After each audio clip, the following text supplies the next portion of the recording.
Gen Z. Bersama saya Nerisa Putri Pratiwi. Tentunya kali ini saya tidak sendiri. Saya bersama sahabat kita Hikam Ali dari kelas 10C. Hikam Ali ini merupakan aset dari Mans 9 loh. Hikam Ali ini sangat berpotensi, dan kemarin saat ada acara Bulan Bahasa Nasional di Mans 9, Hikam Ali ini mendapatkan juara 1 di lomba pidato bahasa Arab. Selain itu, Hikam Ali ini juga merupakan seorang tahfidz Quran loh. Selamat pagi Kak Hikam. Gimana kabarnya pagi ini? Alhamdulillah baik. Alhamdulillah. Kali ini kita di Mans 9 di era generasi moderat Gen Z. Kali ini kita mau sharing tentang apa nih Kak Hikam? Oke. Selamat pagi teman-teman. Kali ini pertemuan ini kita akan sharing tentang generasi muda kita saat ini ya, yakni tentunya yang disebut dengan generasi Z atau Gen Z. Baiklah teman-teman, kalau kita bicara Gen Z, sebenarnya apa sih yang kita pikirkan tentang generasi muda kita saat ini ya? Betul Kak. Nah, apakah generasi muda kita saat ini yang sudah unggul ya tentunya dalam mengoperasikan gadget, apakah sudah teralienasi nilai-nilai moral keagamaannya oleh gelasnya alih gadget, ataukah masih berpegang teguh ya dengan nilai-nilai keagamaan? Nah, ini yang perlu menjadi PR bagi generasi-generasi sebelumnya untuk lebih mengarahkan Gen Z ini untuk lebih menekankan nilai-nilai moral keagamaannya untuk diterapkan dalam kehidupan sehari-hari. Contohnya seperti apa ya? Contohnya seperti seharusnya generasi sebelumnya ini memberikan contoh tauladan kepada generasi Z ini ya. Baik itu di lingkungan sekolah, masyarakat maupun di lingkungan rumah. Jadi generasi sebelumnya itu benar-benar berperan banget ya buat Gen Z ini. Iya, benar-benar berperan ya bagi Gen Z ini. Bagaimanakah mindset mereka ke depannya untuk membangun ya bangsa Indonesia ini, termasuk untuk mewujudkan program pemerintah di tahun 2045 ya, yang dimana Indonesia ini akan dipimpin oleh Gen Z. Maka dari itu, bagaimanakah generasi-generasi sebelumnya ini lebih mengarahkan Gen Z ini untuk berpegang teguh pada nilai-nilai agama seperti di Mans 9 Jombang ini? Contohnya apa ya Kak? Contohnya itu ada gak sih kita rutinan setiap pagi yang sholat duha, terus ada yang ngaji, terus biasanya kan kita kalau masuk ke gerbang itu kita memberi salam ke bapak ibu guru, terus penerapan moral-moral kita juga, memperkuat moral-moral kita juga, kayak kalau masuk gitu sepeda motornya harus dituntun gitu ya. Oh iya, itu kan merupakan salah satu contoh penerapan positif ya, bagaimana upaya-upaya guru-guru generasi sebelumnya untuk memberikan arahan motivasi ya kepada kita ini, para generasi Z ini, untuk menerapkan nilai-nilai positif dalam norma keagamaan dalam lingkungan sehari-hari ya. Kalau ini di dalam lingkungan sosial di sekolahan. Contoh lainnya ialah dalam menerapkan moderasi beragama ya. Seperti yang lagi viral ya Kak pada hari-hari ini, seperti dalam radikalisme ya dalam beragama, itu kan seperti mengekstrimasi dalam beragama ya, sering membid'ah, menyalah-nyalahkan, padahal ya beragama itu ya kan tidak terlalu ekstrim, juga tidak terlalu liberal.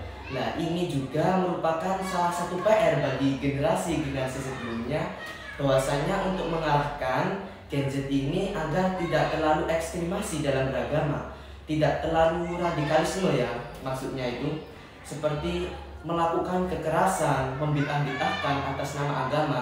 Ini kan salah satu hal yang tidak baik ya, terlalu berekstrimasi dalam agama. Nah, salah satu upaya lainnya yang bisa dilakukan ya, kita ini kan Gen Z, ciri khususnya kan digital natif ya, yakni lebih unggul dalam mengoperasikan gadget. Ya, kalau menurut perspektif saya Kak, seharusnya generasi sebelumnya ini lebih mengarahkan kita dalam menyaring informasi-informasi yang kita dapatkan dari media sosial. Contohnya kan seperti dari Instagram, TikTok, Facebook, serta media-media sosial lainnya. Iya. Ini kan memang keunggulan kita ya Kak. Iya, terus kan biasanya banyak juga informasi dari situ ya, kita Iya. dapat informasi. Terkadang kan kita ini masih belum bisa memilah dan memilih mana yang Iya. negatif, mana yang positif, mana yang baik dan mana yang buruk ya Kak. Iya. Nah, ini seharusnya menjadi PR bagi generasi-generasi sebelumnya agar dapat mengarahkan dalam menyaring informasi yang kita dapatkan, baik yang buruk maupun yang positif.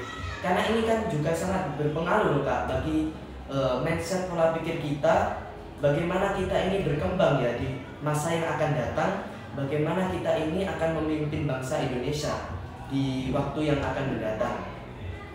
Nah, salah satu upaya lainnya ialah bagaimana generasi-generasi sebelumnya ini membimbing dan mengarahkan kita bagaimana ya.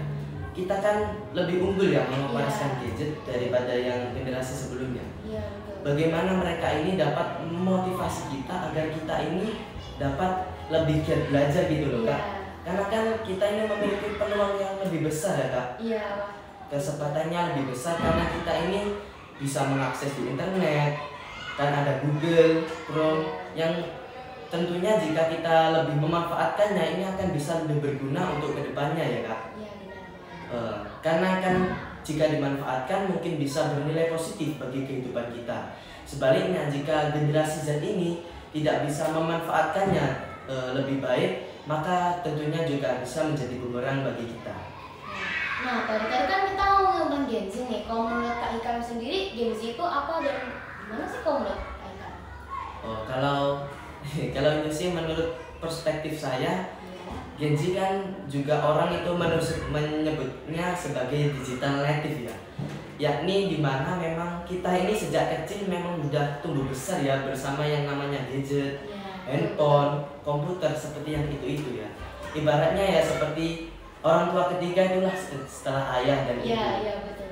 Ya memang kita ini sudah kecil, misalnya nih tinggal orang tua kerja, ibunya ngajar di sekolah, ayahnya kerja, kita sendirian di rumah. Nah ini kan ibaratnya yang namanya kan handphone gitu ya. Iya, handphone. Jadi kayak jadi ketergantungan juga ya kita sama. Iya, emang gimana sih? Ya seperti kayak teman akrab sendiri gitulah sama handphone. Seperti ibaratnya kalau ibu nggak ada, ayah nggak ada, sudah nggak kesepian lagi kan, sudah ada handphone. Nah ini kan seharusnya kita ini bisa manfaatkannya ya, nggak dibuat nge-game, dibuat yang hal-hal negatif. Seharusnya kita ini dimotivasi agar dapat menggunakannya, mengarahkannya kepada hal-hal yang bernilai positif gitu ya Kak. Lagi selain kita ini unggul dalam mengoperasikan gadget, hal yang unik lainnya dari karakteristik Gen Z ini adalah kita ini lebih unggul dalam bersosialisasi ya. Iya, betul. Dari dalam lingkungan masyarakat, sosial, kita ini lebih terbuka ya, lebih ekstrovert dalam berinteraksi dengan orang lain. Tetapi di sini nih masih ada hal kekurangan ya dalam Gen Z tersebut. Seperti walaupun memang kita ini sudah remaja, tetapi kita ini masih mencari-cari identitas diri kita sendiri ya. Masih mencari diri. Iya. Iya, betul. Karena kita kan sebenarnya dari kecil ini tingkat keseringan kita ini sebenarnya dari orang tua lebih sering dengan HP gitu ya. Iya, betul. Sehingga tingkat asuhan orang tua ini, tingkat kepedulian orang tua ini lebih minim ya daripada interaksi kita dengan HP. Jadi kita ini ibaratnya lebih peduli, lebih mendengarkan apa yang dikatakan oleh teman daripada peduli dengan yang dikatakan oleh orang tua. Gitu ya kan? Mungkin itu perspektif atau sudut pandang saya mengenai Gen Z. Itu pembahasan itu tadi kayaknya menutup percakapan sharing-sharing kita pada kali ini deh Kak. Itu tadi sharing-sharing di literasi Gen Z, masuk di era generasi moderat Gen Z. Bersama saya Nerisa Putri Pratiwi dan Nikam Ali.